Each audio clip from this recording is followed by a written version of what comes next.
नमस्ते साथियों, मैं क्लास 10th का छात्र भूपेंद्र। तो आज हम बात करने वाले हैं जो हमारे क्लास 10th में बोर्ड का 2026 में पेपर आया था, उसके सारे राइट आंसर क्या थे। तो चलिए बारी बारी से शुरू करते हैं, सारे आंसर देखेंगे। पहला क्वेश्चन था कि यंग इटली नामक भूमिगत संगठन की स्थापना किसने की थी। तो पहला ऑप्शन है केवो, दूसरा एमिनुअल, द्वितीय, तीसरा गेरिबाल्डी और चौथा था जुसेप्पे मैत्तनी। तो इसका राइट आंसर था ये ऑप्शन द। अगले क्वेश्चन की बात करें तो निम्न में से कहां पर 1890 के दशक में रिंडरप्रेस नामक बीमारी बहुत तेजी से फैली। जो बीमारी थी मवेशियों में आई थी। कौन से देश की बात करें यहाँ पर? ऑस्ट्रेलिया। दूसरा ऑप्शन है अफ्रीका, तीसरा द है यूरोप और सा है दक्षिण अमेरिका। तो ऑप्शन ब होगा। अफ्रीका में जो रिंडरप्रेस नामक बीमारी थी वो आई थी जो मवेशियों में थी। इससे पशुओं को बहुत हानि हुई और उनकी मृत्यु का ये कारण बनी। तो अगला क्वेश्चन है कि औद्योगिकरण का एक प्रमुख सकारात्मक प्रभाव था। सकारात्मक मतलब जिससे क्या औद्योगिकरण से फायदा क्या हुआ? बेरोजगारी यह तो हो नहीं सकता, और यह प्रदूषण भी है सकारात्मक नहीं, नकारात्मक है। गरीबी यह भी नकारात्मक। तो ऑप्शन द है उत्पादन में वृद्धि, मतलब औद्योगिकरण से वस्तु के उत्पादन में बहुत वृद्धि हुई है। एकमात्र इसका उत्तर सकारात्मक प्रभाव पड़ा है। अगले क्वेश्चन की हम बात करते हैं। निम्न में से कौन सा पेरियार के नाम से जाना जाता है? ये पॉलिटिकल का जो क्वेश्चन है, इसमें ऑप्शन अ है ई.वी. रामास्वामी। जो ऑप्शन अ था राइट था ई.वी. रामास्वामी नायकर। इन्होंने पेरियार के नाम से ये जाने जाते थे। अगला क्वेश्चन है कि वर्नाकुलर प्रेस एक्ट किस वर्ष लागू किया गया था। तो इसका सही आंसर है 1878 में। वर्नाकुलर जो एक्ट है ये पारित किया गया था 1878 ईस्वी में। बागर क्या है? जालोर मृदा के दो भाग होते हैं, एक तो होता है बागर और एक होता है खादर। जो होता है बागर का मतलब है पुरानी जालोर मृदा। यहाँ पर नवीन जालोर मृदा की बात की जाए तो यहाँ पर आता खादर, और अगर बागर का पूछा गया है तो ऑप्शन अ होता राइट। और जो है खाद युक्त मृदा, इसमें इसका कोई वर्णन नहीं है, और बिना खाद की मृदा इसका भी वर्णन नहीं है, तो ऑप्शन अ होगा राइट। अगला क्वेश्चन है खड़ी, जोड़ और टांका उदाहरण है, मतलब ये किसके उदाहरण? राजस्थान में वर्षा जल संग्रहण की स्थानीय संरचना है, राजस्थान में कृषि का तरीका, एक प्रकार का बालू का स्तूप या बाढ़ निर्मित संरचना। तो इसका आंसर है कि राजस्थान में वर्षा जल संग्रहण की स्थानीय संरचना है। इन खादी, जोड़ और टांके के माध्यम से राजस्थान में जो वर्षा जल का संग्रहण किया जाता था। अगला क्वेश्चन है कि चूना, पत्थर, सिलिका और जिप्सम कौन से उद्योग के प्रमुख कच्चा माल है? ये क्वेश्चन था भूगोल का। इसमें था ऑप्शन अ था सीमेंट, ऑप्शन ब था लोहा इस्पात, ऑप्शन स था तांबा और द था चीनी। तो यहाँ पर ऑप्शन अ होगा राइट। सीमेंट का जो उद्योग होता है उसमें चूना, पत्थर, सिलिका और जिप्सम का प्रयोग किया जाता है। अगला क्वेश्चन है कि केंद्रीय लोक निर्माण विभाग के क्षेत्राधिकार में कौन से राजमार्ग आते हैं। तो इसमें पहला ऑप्शन है कि राष्ट्रीय राजमार्ग, दूसरा है राज्य राजमार्ग, तीसरा ऑप्शन द है महाराजमार्ग और स ऑप्शन है जिला मार्ग। तो इसका सही राइट आंसर है ऑप्शन अ राष्ट्रीय राजमार्ग जो आता है केंद्रीय लोक निर्माण विभाग के क्षेत्र में। अगला क्वेश्चन है निम्न में से एक शक्ति के ऊर्ध्वाधर वितरण का उदाहरण है।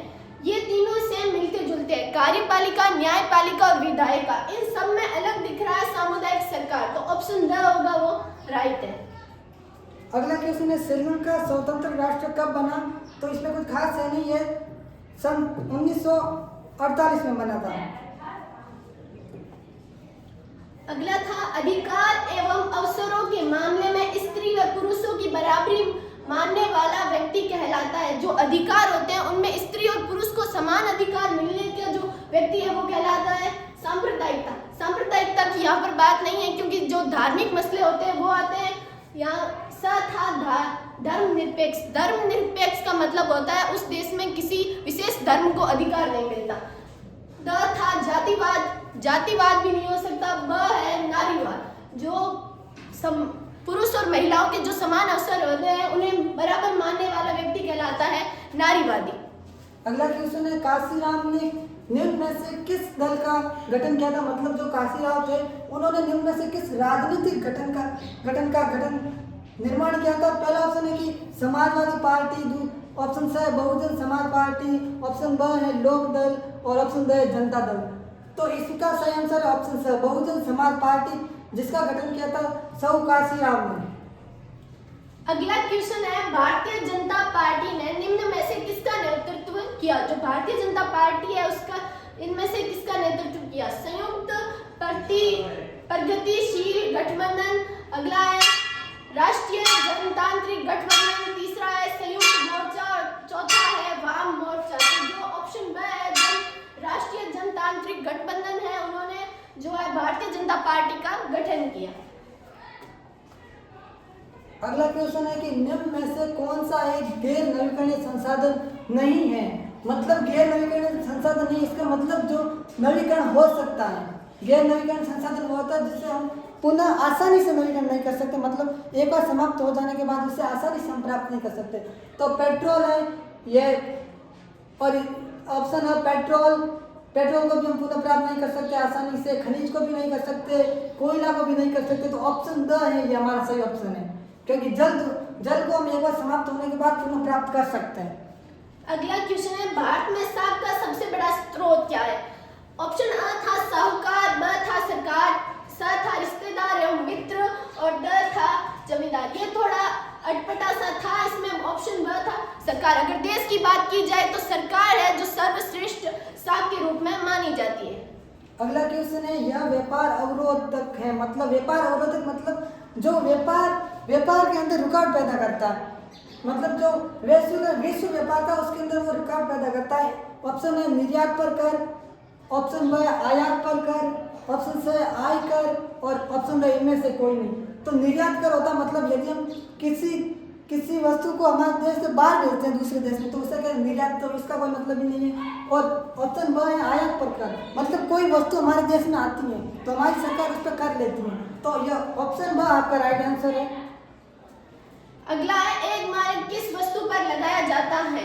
जो एक मार्क चिन्ह होता है वो किन वस्तुओं पर लगाया जाता है? यहाँ बिजली उपकरण होता है, उन पर ISI जो है ISI वस्तु का चिन्ह लगाया जाता है। और स्वर्ण आभूषण पर लगाया जाता है हॉलमार्क, बिजली उत्पादन पर लगाया जाता है एक मार्क। यहाँ पर द नहीं हो सकते क्योंकि इन दोनों का जो है चिन्ह है वो अलग होता है। तो ऑप्शन सी होगा कृषि उत्पादन पर। अगले क्वेश्चन की हम बात करते हैं। 1804 की नागरिक संहिता को आमतौर पर खालिस्तान की संहिता के नाम से जाना जाता था। जब नेपोलियन की बात आती है तो शुरू में ही 1804 की जो नागरिक संहिता है उसे नेपोलियन संहिता के नाम से जाना जाता था। तो यहाँ पर होता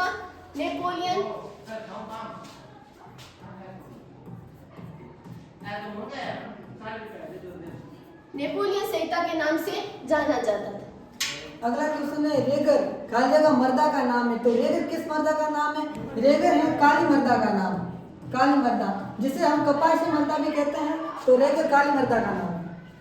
वन विभाग के अनुसार देश का कुल वन क्षेत्र का खालिस्तान हिस्सा रक्षित है। यहाँ पर दो ऑप्शन होते हैं, वो दोनों राइट थे। यहाँ पर आप 33% भी लिख सकते थे और 1/3, यहाँ पर आप 1/3 भी लिख सकते थे। अगर इन दोनों में से आपने कोई भी आंसर भरा है वो दोनों सही है। 33% का ही नाम होता है 1/3। अगला क्वेश्चन है, बेल्जियम की राजधानी का नाम खालिया का है। तो बेल्जियम की राजधानी थी ब्रुसेल्स बेल्जियम की राजधानी। नेक्स्ट, रेलवे अथवा डाकघर खालिस्तान क्षेत्र के उदाहरण है। तो यहाँ पर तीर्थ क्षेत्र, ये है जो तीर्थ क्षेत्र के उदाहरण है। यहाँ पर भी दो ऑप्शन थे, एक था सार्वजनिक क्षेत्र भी आप यहाँ से भर सकते थे और तीर्थ क्षेत्र है वो भी आप भर सकते थे। अगला क्वेश्चन है, प्रौद्योगिकी में तीव्र उन्नति वह मुख्य कारक है जिसने खालिया की प्रक्रिया को उत्प्रेरित किया है। तो वो यहाँ पर आ जाएगा वैश्वीकरण।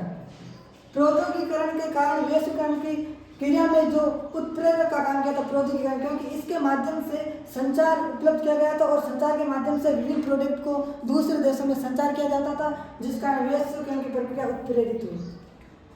अगला है, विटो से आप क्या समझते हैं? विटो का अर्थ होता है कि देश के पास एक पावर होती है जिसके जरिए वो किसी जो कानून होते हैं उसे या तो पारित या खारिज कर सकते हैं।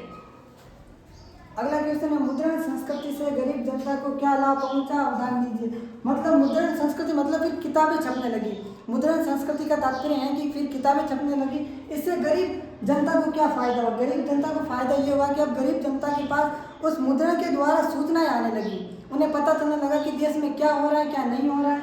और एक गरीबों के लिए एक छोटी बुक आती थी जिसे चेक बुक के नाम से जाना जाता है, उसकी कीमत भी सस्ती होती थी, जिसके कारण गरीब जनता बड़ी आसानी से उसे खरीद पाती थी और विभिन्न सूचनाओं का पता लगा लेती थी। मुद्रण की पहली तकनीकी किन देशों में विकसित हुई? यहाँ पर आप कोई भी लिख सकते थे, चीन,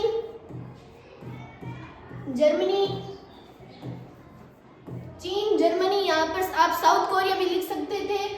और जो यहाँ पर दो देशों की बात की जा रही है, तो यहाँ पर आपने अगर चीन और जर्मनी लिखा है तो भी राइट है। यहाँ पर चीन और साउथ कोरिया या जर्मनी कुछ भी आप लिख सकते थे।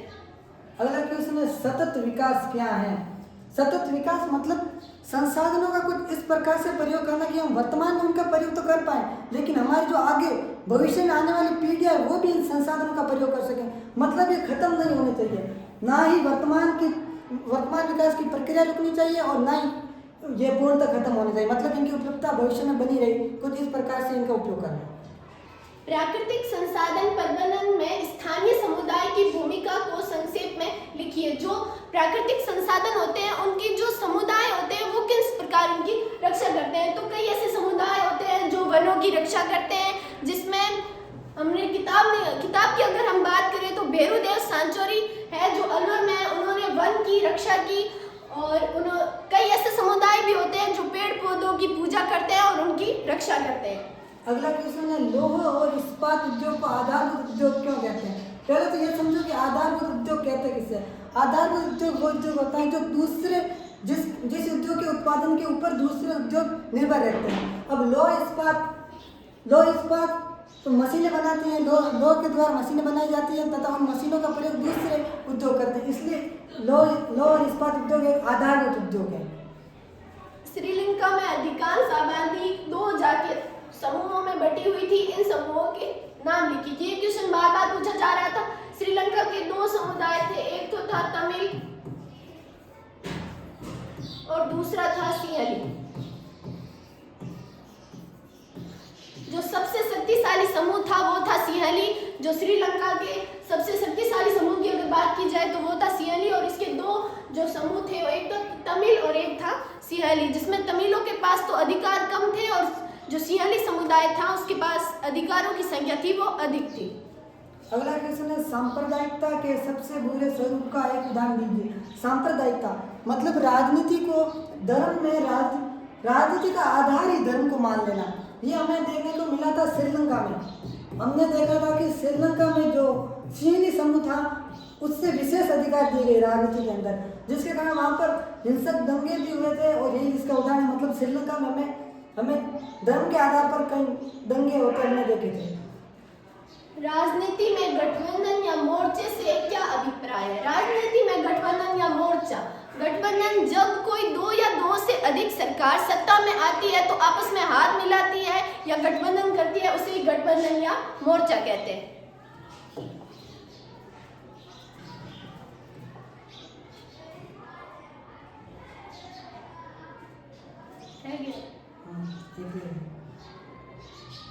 अगला क्वेश्चन 10वां क्वेश्चन, सिक्कों के चलन से पहले किन चीज़ों का प्रयोग मुद्रा के रूप में होता था लिखिए। मतलब जब सिक्के थे ही नहीं उससे पहले वस्तुओं का या चीज़ों का प्रयोग मुद्रा के रूप में कैसे होता था। मतलब एक वस्तु हम लेते थे तथा दूसरी वस्तु उसके बदले में हमें देनी पड़ती थी, क्योंकि मुद्रा तो थी नहीं, वहाँ पर कोई सिक्के तो थे नहीं, सिक्का या कोई भी नोट करेंसी कुछ नहीं थी। तो एक वस्तु के बदले हम दूसरी वस्तु लेते थे, जैसे अनाज देते थे तथा अनाज के बदले कुछ दूसरी वस्तु लेते थे, जैसे मसाले, जूते, कपड़े, कुछ भी। इस प्रकार सिक्कों से पहले वस्तु लेने की पद्धति वो प्रचलित थी।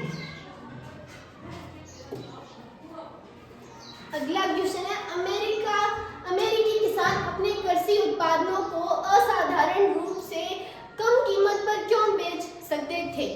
जो अमेरिका की सरकार थी वो एक सब्सिडी जारी करती थी जो किसानों को उसके उत्पादन बेचने के लिए प्रेरित करती थी। इसलिए वो जो किसान होते थे उस सब्सिडी के जरिए अपने जो कृषि उत्पादन थे वो सरकार को बेचती थी।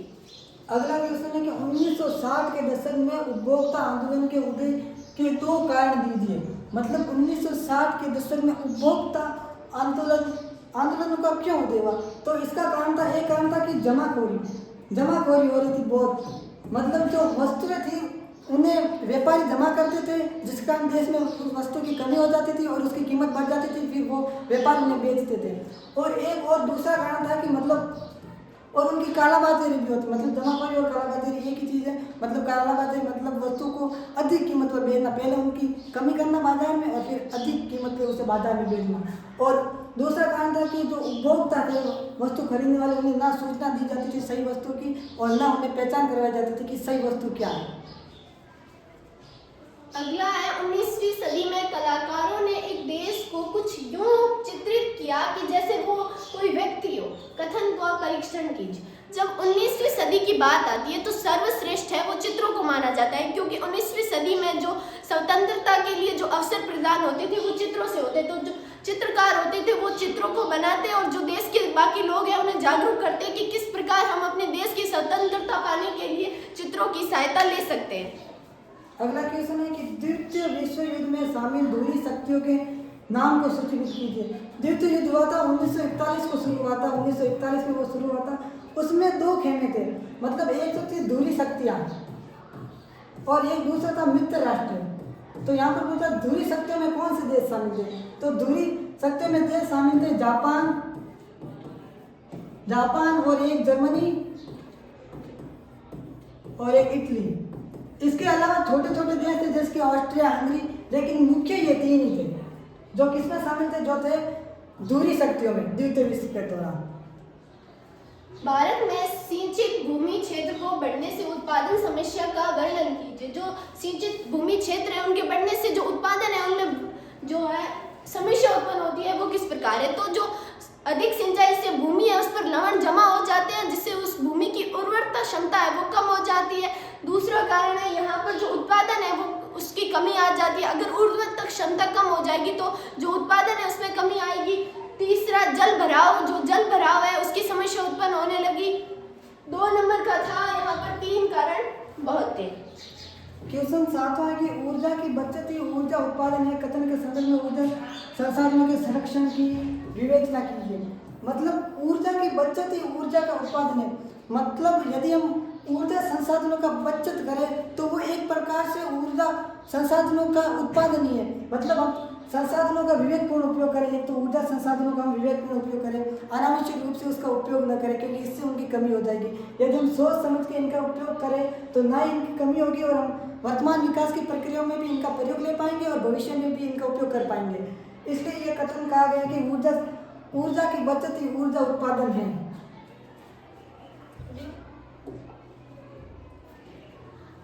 आपके अनुसार राजनीति में जाति अनेक रूप ले सकती है। अपने मत के पक्ष में किस एक रूप से संक्षिप्त विवेचना की। जो राजनीति होती है उसमें जाति अनेक कारण ले सकती है, ये कथन सत्य है। क्योंकि जो राजनीतिक दल होते हैं वो तो पहले तो देखते हैं इस ग्रामीण में किस जाति के जो लोग हैं वो अधिक रहते हैं, फिर वो उसी जाति के लोग को सीट देते हैं जिससे वो जाति के आधार पर जीत सके। लोग जातिगत भेदभाव जाति के अनुसार, अगर ज़्यादा जाति के लोग हैं वो उसी जाति के जो प्रतिनिधि होगा उसको वोट देते हैं और उसी कारण जो राजनीति होती है उसमें जाति अनेक रूप ले लेती है। अगला क्वेश्चन है कि आपके मतानुसार विपक्षी दल की लोकतंत्र में क्या भूमिका होनी चाहिए, संसद में लिखिए। मतलब 2 दल होते हैं, एक तो होता है सत्ताधारी दल, सत्ताधारी जिसके पास होती है सत्ता, मतलब जो कानून बनाता है, कायदे बनाते हैं तो लागू करते हैं। एक होता है विपक्षी दल।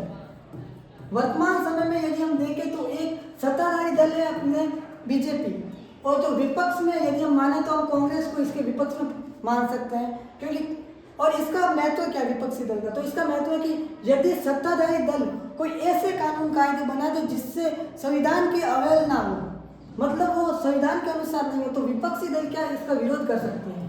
आपने देखा होगा कि वर्तमान में हम देखते हैं वो संसद में वो लड़ाई होती है, मतलब वो विपक्षी दल के कारण होती है, क्योंकि विपक्षी दल इनका विरोध करता है। तो इसका फायदा ये है कि यदि विपक्षी दल नहीं होता तो जो ये सत्ताधारी दल है ये कोई भी कानून कायदे बना देते, लेकिन अब विपक्षी दल के दबाव के कारण ये कानून कायदों को सोच समझ के बनाएगी। यदि ऐसे ही बना देगी तो अगले बार जब भी सरकार बनेगी तो ये सत्ताधारी दल की सरकार ढह जाएगी तथा विपक्षी दल इसकी जगह आ सकती है, इसलिए ये सोच समझ के कार्य करती है। अगला क्वेश्चन है, यूएनडीपी द्वारा प्रकाशित मानव विकास रिपोर्ट में देशों की तुलना किस आधार पर की जाती है? किन्हीं दो का उल्लेख कीजिए। कोई दो कारण बताने थे यूएनडीपी द्वारा। अगर यूएनडीपी देखता है, पहले देखता है स्वास्थ्य दर, उस देश में जो स्वस्थ लोग हैं उनकी संख्या कितनी है, मतलब अगर जो बच्चे जन्म लेते हैं उनके जन्म पर कितने बच्चे स्वस्थ रूप से जन्मते हैं और अपना जीवन यापन करते हैं। दूसरा देख सकते थे प्रति व्यक्ति आय, मतलब उस देश के पास जो लोग रहते हैं उनके पास कितनी आय है। अगर आप एक तीसरा कारण लिख सकते थे कि अगर प्रति व्यक्ति आय या स्वास्थ्य की जगह आप ये भी लिख सकते थे शिक्षा, उस देश के पास कितनी साक्षरता दर है, मतलब उसमें रहने वाले लोग कितने शिक्षित हैं। अगला क्वेश्चन है कि ऐसे 4 उपायों की सूची बनाइए जिससे कृषि क्षेत्र में अत्यधिक रोजगार का सृजन हो सके। तो पहला है कि सिंचाई, मतलब यदि हम सिंचाई की उपयुक्त सुविधाएं प्रदान करें, मतलब सिंचाई की उपयुक्त सुविधा प्रदान की जाए तो जो कृषि का जो सिंचित क्षेत्र है उसके अंदर वृद्धि की जाए तथा जिसके कारण रोजगारों का भी सृजन किया जा सकता है। और दूसरा है ऋण, मतलब कोई छोटे किसान होते हैं जिन्हें फसल बोने के समय ऋण की आवश्यकता पड़ती है, तो उनके लिए उचित दर पर ऋण, मतलब जो सरकार द्वारा उचित दर पर ऋण उन्हें उपलब्ध करवानी चाहिए, क्योंकि साहूकार की जो ऋण की दरें होती है वो बहुत ही ऊंची होती हैं, इसलिए सरकारी समिति वगैरह की स्थापना की जानी चाहिए। और तीसरा हम लिख सकते हैं उद्योग का इसके अंदर ये रोल है कि उद्योग के अंदर यदि पास में कोई उद्योग होगा तो जो कृषि क्षेत्र द्वारा उत्पादित उत्पाद है उससे हम उद्योगों में ले जा सकते हैं तथा उचित कीमत पर उसे बेच सकते हैं। और चौथा उद्योग है और चौथा लिख सकते हैं कि परिवहन जो मुख्य कारक है कि परिवहन द्वारा वस्तुओं का स्थानांतरण होता है तथा कृषि द्वारा उत्पादित वस्तुओं को उद्योगों तक पहुंचाया जाता है या किसी अन्य जगह जहाँ पर उनकी पूर्ति करनी है।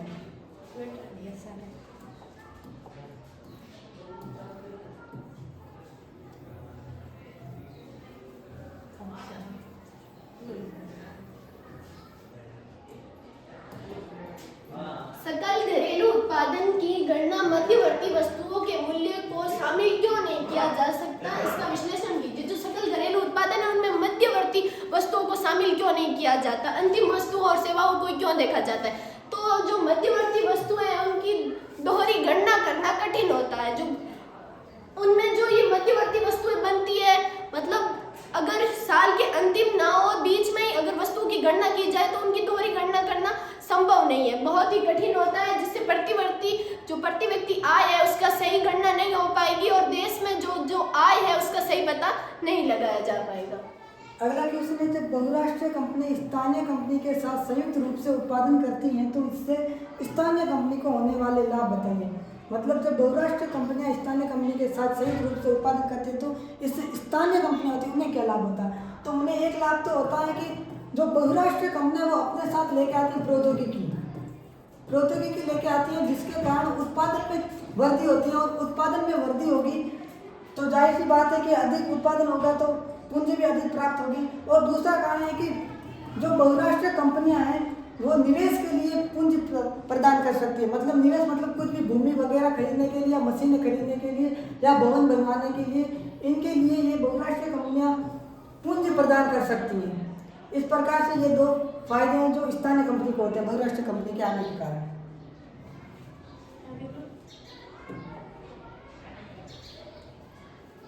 अब आता है सेक्शन सी, क्वेश्चन नंबर 14 है, मशीन उद्योग के युग से पहले अंतर्राष्ट्रीय कपड़ा बाजार में भारत की स्थिति का परीक्षण कीजिए। ये 100 शब्दों को आपको आंसर लिखना था और 3 नंबर का था। तो मशीनी उद्योग के युग से पहले अंतर्राष्ट्रीय कपड़ा बाजार में जो भारत की स्थिति वो किस प्रकार थी। तो अन्य देशों के बजाय जो भारत में जो कारीगर थे उनकी जो कला थी वो बहुत ही अद्भुत थी। जो मशीनें थी उनका बराबरी है वो नहीं कर सकती थी, क्योंकि जो कारीगर हस्तलिपि जो कला करते थे कपड़ों पर वो अद्भुत थी। जो मशीनें हैं उनका बराबरी नहीं कर सकती थी। दूसरा कारण था कि जो यहाँ पर भारत में सूती वस्त्र उद्योग थे। जो सूती वस्त्र उद्योग, जो सूती कपड़े होते हैं, वो गर्मियों में पहनने के लिए जो आसानी पूर्ण रह जाते हैं और गर्मियों को जो गर्मी है उसे सह सकते हैं। तो जो सूती वस्त्र थे वो सिर्फ और सिर्फ भारत में ही उपलब्ध होते थे। तो दूसरा कारण यह था। और तीसरा कारण था कि यहाँ पर जो उत्पादन था उसमें सूती वस्त्र का जो निर्यात है वो बढ़ गया था। मतलब दूसरे देशों को ज़्यादा मात्रा में जो सूती वस्त्र थे उनका निर्यात होने लगा। और चौथा कारण था कि जो हस्तलिपि कला है वो जो एशिया, यूरोप थे, उन देशों के जो ये महाद्वीप थे उन्हें बहुत ज़्यादा पसंद आने लगी, जिसके कारण जो भारत में अंतर्राष्ट्रीय कपड़ा बाजार थी उनकी जो मांग है वो बढ़ने लगी। अगला प्रश्न है, भारतीय कृषि में हुए प्रौद्योगिकी और संस्थागत सुधारों का वर्णन कीजिए। तो 1960 और 1970 के दशक में भारतीय कृषि में कई प्रौद्योगिकी और संस्थागत सुधार हुए। प्रौद्योगिकी सुधारों में यह था कि उत्पादन को बढ़ाने के लिए जो उन्नत किस्म के बीज है उन्हें वो उपलब्ध करवाए गए और अनेक प्रकार के कीटनाशक, खरपतवारनाशक उपलब्ध करवाए गए किसानों को, ताकि जो उत्पादन में वृद्धि की जा सकती है, अधिक से अधिक वृद्धि की जा सके कृषि उत्पादन में। और संस्थागत सुधार ये थे कि किसानों को जो ऋण प्राप्त करने के लिए, क्योंकि शुरुआत में किसानों को ऋण चाहिए पैसे कृषि करने के लिए, तो ऋण उपलब्ध करवाने के लिए सहकारी समितियों की स्थापना की गई, जिसके कारण किसानों को सस्ती दरों पर ऋण उपलब्ध करवाया जा सके। और इस प्रकार से आप कई कारण लिख सकते हो। इसके अंदर कई सुधार हैं जो आपने देखा होगा NCERT में लिखा हुआ है। और इसका अथवा का एक और प्रश्न आया था, यह कि झूमिंग कृषि पर्यावरण के प्रतिकूल क्यों नहीं है। मतलब झूमिंग कृषि प्रतिकूल का मतलब हम समझ सकते हैं कि ये पर्यावरण को क्या नुकसान पहुंचाती है। तो ये पर्यावरण को नुकसान पहुंचाती है कि इस झूमिंग कृषि के लिए आपने देखा पढ़ा होगा कि जो झूमिंग कृषि के लिए भूमि चाहिए थी और उसके लिए पेड़ों की कटाई कर दी जाती थी और भूमि को साफ कर दिया जाता था और पेड़ों को जलाया जाता था। मतलब इसके कारण एक तो वन कम हो गए और दूसरा इसके कारण मर्दा के अंदर जो वो जलाते थे और राख बनती थी, जिसके कारण मर्दा के अंदर लवण की मात्रा बढ़ती थी। ये इस प्रकार से 3-4 कारण जो झूमिंग कृषि को पर्यावरण के प्रतिकूल बनाते हैं। लोकतंत्र में आर्थिक समृद्धि और विकास की स्थिति का विश्लेषण कीजिए। और अथवा में था, लोकतंत्र में नागरिक की गरिमा आजादी में वृद्धि हुई, इस कथन का विश्लेषण कीजिए। तो जो अथवा का आंसर है उसकी बात करते हैं, लोकतंत्र में नागरिकों की गरिमा और आजादी की वृद्धि। तो लोकतंत्र की अगर सीधी बात करें तो लोकतंत्र नागरिकों को ये छूट देता है कि आप अपनी आज़ादी से देश में अपनी जो राजनीतिक दलों में खड़े हो सकते हो, सार्वजनिक क्षेत्रों पर जा सकते हो और अपने जो धर्म है उसका जो प्रचार प्रसार कर सकते हो। मगर उसके साथ साथ जो संविधान के नियम है, कानूनों की जो विवेचना नहीं होनी चाहिए, मतलब उनका हनन नहीं होना चाहिए उनके अंदर रहकर। और गरिमा की बात की जाए तो व्यक्ति की गरिमा की बात हो रही है, तो व्यक्ति अगर अपने अनुसार राजनीतिक दल में खड़ा हो सकता है, उसके जो प्रचार प्रसार है, जो पार्टी है उसमें खड़ा हो रहा है तो उसकी प्रचार प्रसार कर सकता है। और आज़ादी की बात है धर्म, लिंग के आधार पर, और गरिमा की बात है राजनीति में आने की, सत्ता को चुनने की, उसका प्रचार प्रसार करने की।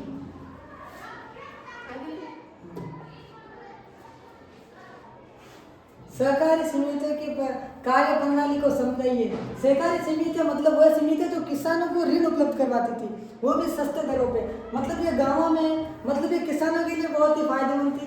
और अथवा का प्रश्न है वो है, चेक क्या है। बैंक प्रणाली में चेक के महत्व को समझाइए। चेक क्या है। चेक है जो एक ऐसा कागज है जो बैंक द्वारा जारी किया जाता है, तथा चेक के द्वारा किसी एक व्यक्ति के खाते से दूसरे व्यक्ति के खाते में जो मुद्रा होती है उसका स्थानांतरण किया जा सकता है। अब इसका महत्व क्या है। इसका महत्व यह है कि अब जब चेक होता है तो केवल एक कागज के माध्यम से हम बड़ी मात्रा में मुद्रा का स्थानांतरण एक बैंक से दूसरे बैंक में कर सकते हैं। मतलब हमें अपने पास नकद रखने की जरूरत नहीं पड़ती इस चेक के माध्यम से। इसलिए चेक एक प्रकार से ये सुविधा का कार्य करता है। अब आता है खंड 10। इसमें आपको समय सीमा दे रखी थी 250 और प्रश्न है, सत्याग्रही केवल अहिंसा के सहारे भी अपने संघर्ष को सफल हो सकता है। गांधी जी के विचारों के आधार पर कथन को स्पष्ट कीजिए। सत्याग्रह है वो केवल अहिंसा के आधार पर ही सारे सफल हो सकता है। उस पर गांधी जी के क्या विचार थे वो आपको बताने थे। तो गांधी जी पहले मानते थे सत्याग्रह का अर्थ क्या होता है, मतलब ऐसा व्यक्ति जो सत्य की राह पर चलता है। तो गांधी जी का मानना था कि कोई व्यक्ति अगर सत्य बोल रहा है, उसका जो सत्य है उसके हृदय में, तो वो मतलब जीत सकता है, वो जीत हासिल कर सकता है। दूसरा था अहिंसा से। अहिंसा से भी आप सफलता हासिल कर सकते हो। तो अहिंसा मतलब मारपीट ना करना। तो मारपीट ना करके भी आप जो है अहिंसा जो सफलता है वो सफल कर सकते हैं। तो एक उनका मानना था कि अगर कोई व्यक्ति मारपीट कर रहा है आप पर, तो आपको मौन रहना है, जिससे वो सामने वाली व्यक्ति पर ये जो प्रभाव पड़ता है कि उसमें सहन शक्ति कितनी है, जिससे उनका हृदय वो पिघल जाता है और वो आपको जो है उससे भी आप संघर्ष को सफल बना सकते थे। चौथा था कि जो अगर कोई व्यक्ति अहिंसा सत्य की राह पर चलकर सफलता के लिए जो रास्ता है वो अगर मानना चाहता है तो वो उसे आसानी से पा सकता है। अगला क्वेश्चन है कि भारत में केंद्र व राज्य सरकारों में शक्ति के बंटवारे की विवेचना कीजिए। मतलब केंद्र और राज्य में, भारत में केंद्र व राज्य में सरकारों को किस प्रकार शक्ति दी जाती है। तो हमने देखा, हमने लोकतंत्र में पढ़ा था कि भारत में जो केंद्र के पास अलग शक्ति होती है तथा राज्य के पास अलग शक्ति होती है। तो इनके अंदर और इन शक्तियों के आधार पर इनके कार्यों को भी बांटा गया है, जिनके अंदर सूचियां एक है संघ सूची। संघ सूची, संघ सूची के अंदर उन कार्यों को सम्मिलित किया जाता है जो संपूर्ण राष्ट्र के लिए हो, मतलब जो केवल राज्यों के लिए नहीं पूरे देश के लिए हो। जैसे कि संचार, विश्व व्यापार, बैंकिंग, ये सारे आते हैं संघ सूची में। और इस पर निर्णय कौन लेता है? इस पर निर्णय लेता है राष्ट्र सरकार, मतलब हम कह सकते हैं केंद्र सरकार। जो केंद्र में काम करती है वो सरकार लेती है तथा ये पूरे देश के लिए नीति समान होती है। और दूसरी सूची आती है राज्य सूची। राज्य सूची के अंदर उन कार्यों को सम्मिलित किया जाता है जो किसी विशेष राज्य में किए जाते हैं। जैसे इसके अंदर हम शामिल कर सकते हैं पुलिस, व्यापार, वाणिज्य, ये सारी राज्य सूची में आएंगे। क्योंकि कृषि हो गया, मतलब सिंचाई की सुविधा, ये अलग अलग राज्यों में अलग अलग स्तर की आवश्यकता पड़ती है। क्योंकि कहीं पर सिंचाई की सुविधा पहले से ही उपलब्ध होती है, लेकिन कहीं पर जैसे राजस्थान में सिंचाई की सुविधा नहीं है, तो यहाँ पर राज्य सरकार सिंचाई की सुविधा उपलब्ध करवाएगी। इसलिए राज्य के पास ही अपना अलग अधिकार क्षेत्र होता है। ये राज्य का कार्य होता है, जो कौन लेता है? वो राज्य सरकार द्वारा। इनके ऊपर निर्णय लेती है राज्य सरकार। और एक तीसरा कार्य सूची है जो है समवर्ती सूची। समवर्ती सूची के अंदर जो कार्य जो होते हैं कार्य, उनके ऊपर निर्णय लेते हैं संघ सूची और राज्य सूची दोनों मिलकर लेते हैं।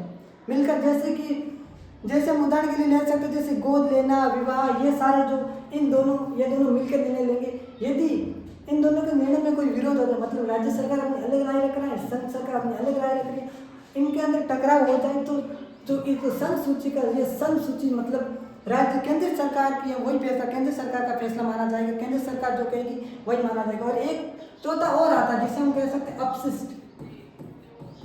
अपशिष्ट सूची। इसके अंदर वे कार्य जो इन तीनों सूचियों में नहीं आ रहे हैं, इन तीनों सूचियों के अलावा जो भी कार्य हैं वो चौथी सूची में, जिसे हम अपशिष्ट सूची कहते हैं, उसके अंदर शामिल कर लिए जाते हैं। अगले क्वेश्चन की हम बात करते हैं जो आखिरी है। 20% हमें ये सारे जो चार दे रखे हैं, मतलब ये जगह के नाम है, वो हमें भारत के मानचित्र में दर्शाने थे। तो सबसे पहले देखते हैं चेन्नई है तमिलनाडु के अंदर, ये मुंबई तो आपको पता होगा महाराष्ट्र के अंदर है, गोवा झारखंड के अंदर है, और ये बल्लारी जो है कर्नाटक के अंदर। अथवा में था सिंगरेनी, रानीगंज, दिल्ली, कोलकाता। तो सिंगरेनी है वो था पश्चिम बंगाल में, और जो कोलकाता था ये दोनों ही थे पश्चिम बंगाल में। रानीगंज था तमिलनाडु में, तेलंगाना, सॉरी, रानीगंज था वो तेलंगाना में, और दिल्ली एक अलग से होता ही है। तो दिल्ली में सिंगरौली और ये तो दोनों थे, सिंगरौली और कोलकाता थे पश्चिम बंगाल में, रानीगंज था तेलंगाना में, दिल्ली में। और इसी के साथ जो सामाजिक का पेपर होता है उसे पूर्ण किया। धन्यवाद, मिलते हैं अगले पड़ाव के साथ।